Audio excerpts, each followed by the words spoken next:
तो नमस्कार प्रणाम भोजपुरिया भैया लोग और सब बताएं कैसे बानी रुआ सब है। उम्मीद करतनी आप सब ठीक ठाक होखा बिहार महू ठीक बानी। तो आज उपस्थित बानी आप सबके बीच लेके ऑर्केस्ट्रा मीटर लगन स्पेशल बहुत बढ़िया गीत के लेखनी के लिए बानी। अगर एक नया म्यूजिक बनवा के बढ़िया से गायकी कर देता नहीं तो गाना 100% बच जाए भैया। तो चलिए मैटर के शुरुआत के लिए, लेकिन शुरुआत करे से पहले भैया बतावल चाहब कि रुआ अगर नया सिंगर बानी, अच्छा मैटर के तलाश में बानी, मैटर बढ़िया नहीं खे मिला तब बेहिचक रुआ हमसे संपर्क कर सकीले। बिल्कुल उचित चार्ज पर रुआ के गाना मिली, गाना में कोनो शिकायत ना मिली, सेंटेंस में कोनो कमी ना मिली। आज के मुखड़ा देखी कैसे गाओ के बटे। कांच बारू कली तोहर गदरल जवानी, देखे के मन हो जाता पानी पानी। सुनो करे जा।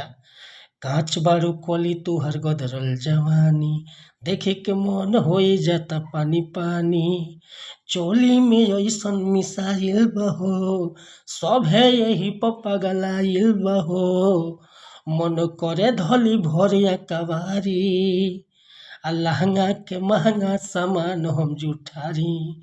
एही लहंगा के महंगा सामान हम जुठारी। तो भैया ये मुखड़ा लेके उपस्थित रहनी हो। अगर मुखड़ा पसंद बा, फुल गीत लिखवावे के चाहतानी तो बेहिचक रुआ संपर्क कर सकीले। हमार व्हाट्सअप नंबर बाटे 8874473128। कोनो प्रकार के मैटर लिखवाओ बा चाहे नया म्यूजिक बनवाओ बा, हर तरह के काम कर भैया एकदम उचित चार्ज पर। कोनो प्रकार के सस्पेंस नहीं करुआ के मैटर मस्त मिली। मिलत अगला वीडियो में। नमस्कार।